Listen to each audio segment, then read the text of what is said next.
Match শুরু হতেই চারপাশে শুধু গুলির শব্দ। আমি একা টিকে থাকার চেষ্টা করছি। হঠাৎ আমার পাশে থাকা একজন র্যান্ডম টিমমেট আমাকে রিভাইভ করলো।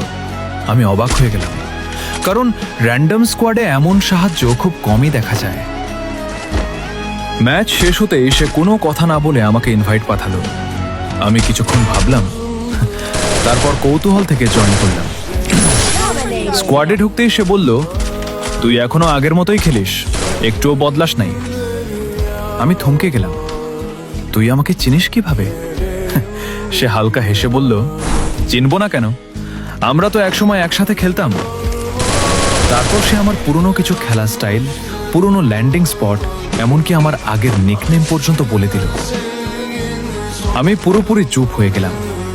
মনে পড়তে শুরু করলো সেই পুরনো দিনগুলো, রাত জেগে স্কোয়াড ম্যাচ, হেরে গিয়ে আবার ট্রাই করা, আর সেই হাসি আড্ডা।